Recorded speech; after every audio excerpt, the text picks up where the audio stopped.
And it's just basketball. At the end of the day, it's just basketball. You know, there's no turn it on here, turn it off here. It's just 110% at all times. So, you know, if I burn out, I burn out. Pierce had it poked away, stolen by Jordan. Lojas down on the floor. It's loose to Humphries. 4 to shoot. Humphries 3. You like the idea. Jordan coming up with the steal. Oh, look at that.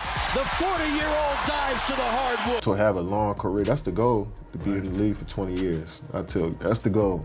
You know, it's all about winning championships and winning. Kevin Durant just dropped a comment on LeBron's podcast that crossed a line nobody thought he'd touch. And LeBron sat there cracking up like it was the wildest joke he'd ever heard. They really believed they could sneak in little shots at Michael Jordan's legacy without anyone catching on. Big mistake, because what followed exposed everything, loud and clear. The reaction hit instantly. Former players started speaking out, fans went off online, and Jordan's legacy clapped back in the most powerful way, with straight-up facts that made LeBron and Durant look completely out of pocket. It all happened on Mind the Game, the podcast LeBron hosts with J.J. Redick, featuring Kevin Durant and Steve Nash as guests. The show was supposed to be honest hoops talk from real players who live the grind. Yeah, I'm 10, 12 years in, I got 4 MVPs and 4 championships. Like, but do I still want to do this? You know what I'm saying? You know how hard it is. Some people say, I want to go play baseball. Right? Yeah. And then I want to come back. Or some people say, I'm going to go 22 straight. Coward. We come to practice, he's on one leg. Like he was hurt the second year, he was on one leg the whole year and played 82 games.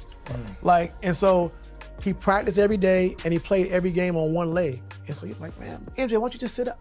How can I be the leader of the team and sit out and y'all going through all the credit? I gotta be there. I twist my ankle and I had a teammate, David Greenwood. He says, you know, you twist your ankle, young fella, come over and sit with me. You know, this is, you need to. I said, no, man, I'm trying to make a name for myself. There's no way I can sit. You know, I need to get out there and show what I'm capable of. I want to play. I want to win. I want to make an impact. Instead, it shifted into something messy. A low-key gossip session where 2 of the biggest stars in today's game sat around tossing sneaky shots at the greatest to ever do it. And the wild part, they did it with big smiles, acting like they were being slick. Durant started off talking about commitment, about how players eventually hit a point where they question if they still want to keep pushing in the league after so many seasons. He said athletes reach that moment where they ask themselves if they still locked in. Then he let the line fly, the one that sparked the chaos. Durant said, some people say, I want to go play baseball. Yeah, and then I want to come back. Or some people say, I'm going 22 straight. All right, Laker Nerd asks, why is the triangle offense less utilized in today's game? To try to run the triangle offense right now, it'd be very challenging, just because how the game is played and also how defense is covering. 10 to shoot. Jake going right to the rack. No defensive communication. Why is ring culture so much more prevalent in the NBA than in other sports? Yeah, it's funny, I don't know. I don't know why it's discussed so much in our sport and why it's the A-all, B-all of everything. What you just said is one of the most insanely idiotic things I have ever heard. Garth Gilmore told me one time, he played for Chicago, he said, if you expect to play a long time in this league, you better quit mopping up the floor. And I thought, well, he's crazy because that's what basketball is all about. Bird takes it away from Wilkins, goes to the floor and gets it. Gets it up ahead. The room froze for a second, and then LeBron burst out laughing. Not a soft laugh, a loud one. He knew exactly what Durant was hitting at, and everyone watching caught it too. Durant was comparing Michael Jordan stepping away to play baseball to LeBron grinding through 20-plus straight seasons. He was basically saying Jordan walked away while LeBron stayed on the court. Steve Nash nodded along, LeBron kept laughing. And in that moment, they weren't just chatting casually, they were sending a message. They were trying to flip the story, pushing the idea that playing longer is more impressive than dominating the league at the highest level, that sticking around somehow matters more than being absolutely untouchable. They left out the most important part of the whole story, the part that makes their entire argument fall apart in the worst way possible. Michael Jordan didn't retire in 1993 because he was bored or because the game got too easy. None of that. Jordan stepped away because his father was taken from him in a tragic moment that changed his life forever. James Jordan was killed that summer during a robbery. taken from the world and left on the side of the road. And the pain hit Michael deeper than anyone on that podcast even bothered to mention. The man who pushed him, guided him, and believed in him before the world ever did was suddenly gone. And at the absolute peak of his greatness, after 3 straight championships, Jordan walked away from basketball out of heartbreak, not weakness. He didn't leave because he quit. He left because he was grieving and wanted to honor his father's memory by following the dream they talked about together, playing professional baseball. But you have to really play hard. Does that hurt you physically?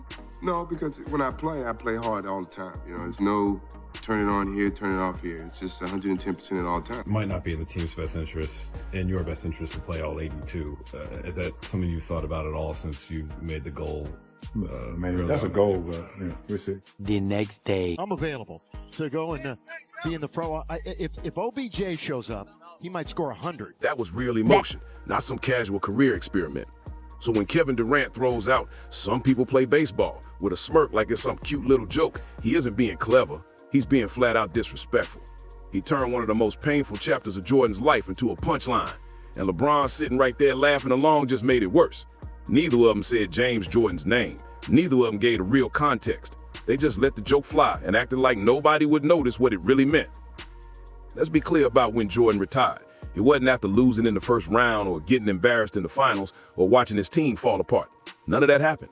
Jordan retired after winning 3 straight NBA championships. He repeated while dealing with pain most people couldn't even stand up under. Magic Johnson never did that. Larry Bird never did that. Isaiah Thomas never did that. 3 in a row with the entire league chasing you, Jordan made it look like destiny. And basketball experts still say his run from 1991 to 1993 was the greatest stretch of basketball any player has ever delivered. Calling that quitting isn't just wrong, it's straight up disrespectful. And here's where the irony hits heavy. Who's the one making these comments? Durant. The same Durant who made one of the most controversial moves in NBA history. In 2016, after the Warriors beat him in the Western Conference Finals, he turned around and joined them. He signed with the same 73-win squad that already had Stephen Curry, Klay Thompson, and Draymond Green. And everybody remembers how that shook the league. That decision stuck to his legacy instantly. Fans clowned him, players questioned him, and the whole league side-eyed him because it looked like he wanted the smoothest possible road to a ring. And the wild part, that wasn't even the end of it. After leaving Golden State, Durant bailed on Brooklyn too, demanding a trade when things didn't go his way, proving he couldn't handle the heat when he wasn't surrounded by a stacked roster. Then he went to Phoenix and dipped on them as well, not even lasting 3 full years before asking out again. And this is the same guy bold enough to call Michael Jordan a quitter? This is the same dude who was hot from squad to squad his whole career, always searching for the smoothest path to another ring instead of building one from the ground up. And then there's LeBron. When things got tough in Cleveland the first time, he packed up and took his talents to South Beach, linking with Dwayne and Chris Bosh because he couldn't get to the top alone. When Miami started sliding in 2014, he headed back to Cleveland. And when the energy there got rocky again, he bolted to Los Angeles for a new setup. Every time adversity showed up, LeBron found the nearest door and stepped through it. So for these two to sit on a podcast and throw shade at Jordan for stepping away after a 3-peat while dealing with his father's death. You know, the fans are there to watch me play. I want to impress that guy way up on top who probably worked his ass off to get a ticket or to get money to buy the ticket. You really cared about the guy who sat in the top deck at the Palace in Auburn Hills to watch you when you came to Detroit? Yeah, because I know he's probably yelling at me and I want to shut him up. So if the guys are coming to watch me play, I don't want to miss that opportunity. Now, physically, if I can't do it, then I can't do it. But physically, if I can do it, and I just don't feel like doing it, that's a whole different lens. What do you think of when you hear the term load management thrown around? It shouldn't be needed, first and foremost. You know, I never wanted to miss a game because it was an opportunity to prove. It was something that I felt like, you know, the fans are there to watch me play. I want to impress that guy. That's wild levels of nerve. And the disrespect didn't stop at the baseball line. Durant kept pushing, saying the real goal for a player should be hitting 20 seasons. Not championships, not MVPs, not greatness, just longevity. Just hanging around the league long enough to say you lasted. And LeBron nodded like this was some deep wisdom, like lasting forever is somehow more meaningful than dominating in less time. This is exactly where Michael Jordan's whole mindset shuts their argument down, without him even needing to say a word. Jordan never chased longevity, he chased perfection. Every single season, he aimed to max out his talent, push his team to the limit, win championships, grab MVPs, lock up opponents, and leave everything on the court. And if that meant a shorter career, he accepted that. Jordan even said it clearly. If I burn out, I burn out. That means my career is short and I go play golf somewhere. He wasn't stressing about playing 20 years. He was focused on being the best, on winning, on building a legacy rooted in dominance, not durability. Now compare that mindset to what Durant is talking about. His angle is playing 20 years just for the sake of lasting. No talk about legacy, no talk about being the best, just staying around and collecting checks. Jordan played 15 years total, but really only 13 full seasons. And in that time, he won 6 championships, 6 finals MVPs, 5 regular season MVPs, 10 scoring titles, and made 9 all-defensive teams. That's not just impressive, that's nearly flawless. That's a resume most players can't even imagine touching. Now look at Durant and LeBron together. They've played 39 seasons combined, almost 3 full careers stacked on top of Jordan's peak, nearly 4 decades of NBA basketball. And what did they have to show for all that time? 6 championships total, 5 regular season MVPs, 6 finals MVPs, 5 scoring titles, and 5 all-defensive selections combined. That's all Durant and LeBron have stacked up across almost 40 years of basketball. They've played nearly 4 decades and still achieved less than what Jordan pulled off in basically one insane decade. Twice the time, half the results. And that's the cold truth about longevity versus real greatness. Jordan wasn't just talking theory when he explained his mindset. He lived it every single night. When he entered the league in 1984, he showed up and played all 82 games as a rookie without hesitation. That season, 40 players across the league played every game. It was normal, it was expected, and nobody complained. Jordan averaged 38.3 minutes per game, 4th highest in the NBA, and his total minutes were 3rd behind only Buck Williams and Larry Bird. From day one, he came in built like an Iron Man who refused to take a night off. And this was during an era where the game was tougher, more physical, and way more demanding than today. Teams flew commercial, had one trainer, one strength coach, and practices that pushed players to the limit daily. Back-to-backs were constant, and 3 games in 4 nights happened all the time. Yet players still showed up for work. Just look at the 1999 to 2000 season. 58 players played all 82 games. Over half the league suited up every night and gave fans exactly what they paid for. Now, compare that to today. In 2022, the fewest players in NBA history played a full season until 2023 broke that record. And then 2024 broke that. And 2025 went even lower. The worst years for availability in NBA history are happening right now in the 2020s, in the era when players have every luxury imaginable. Private jets, giant medical staffs, sports scientists, custom nutrition, elite strength coaches, cryotherapy, ice baths, massage specialists, sleep experts, everything you could possibly ask for to stay healthy and ready to hoop. And somehow, players are playing less than ever.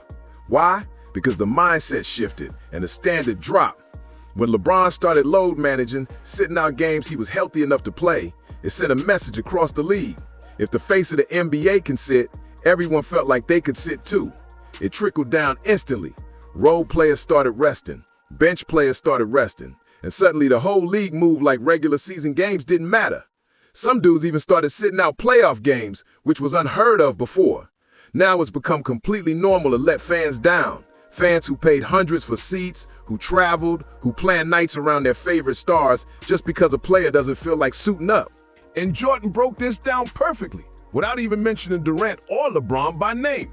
He talked about load management, about resting when you're perfectly fine, about players choosing comfort over competition, and he summed it up with a line that hits harder than any stat.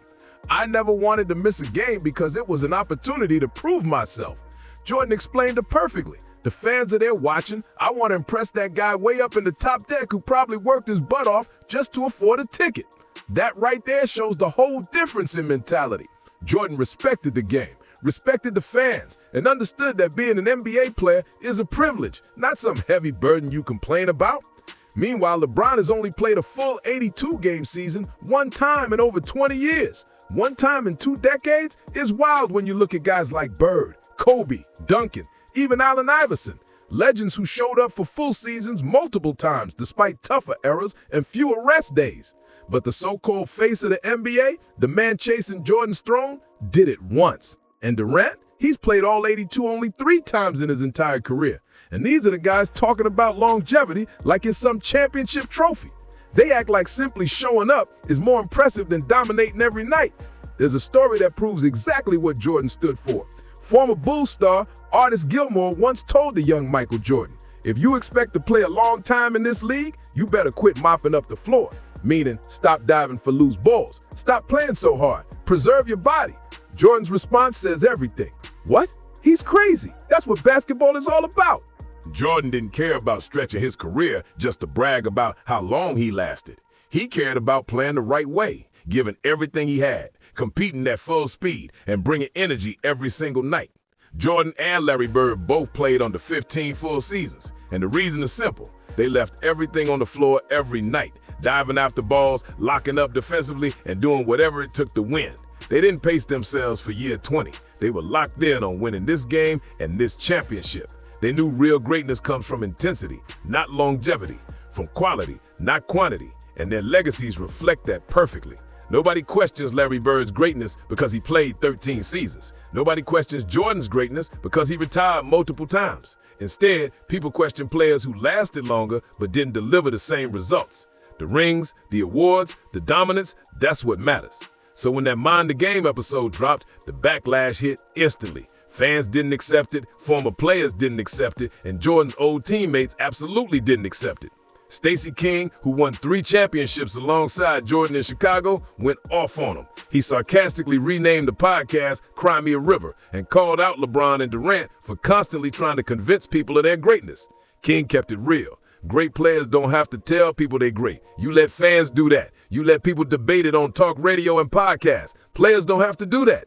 He said everybody already know LeBron and Durant are great. They don't need to announce it like a sales pitch. And once you start going around telling the world how great you are and listing what separates you from everyone else, you reveal something deeper. Stacey King didn't hold back for a second. He said straight up, that's a problem. That's why I call it the Cry Me a River podcast, because you just crying and moaning about what they said.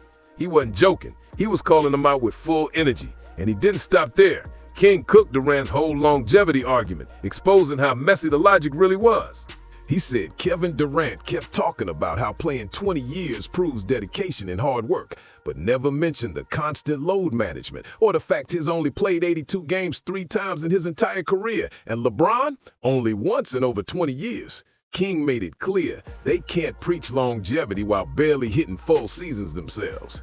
Then King went after Durant's playoff resume since leaving Golden State, pointing out the obvious. KD hasn't shown he can win without Stephen Curry. The Brooklyn era fell apart, the Phoenix run didn't hit, and all that talent, all those years, still no titles without a super squad around him. King wasn't sugarcoating anything. Social media exploded too.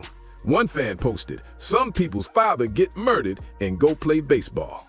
Some people join a 73-win team, get caught making burner accounts, play for 3 more teams, never sniff success again, then say the goal is to play forever, not to actually win. Another wrote, he stopped his game in the middle of a 3-peat success story, then came back and whooped everyone again. They can't even compare to his accolades. Fans were not holding back. Durant jumped on Twitter and doubled down.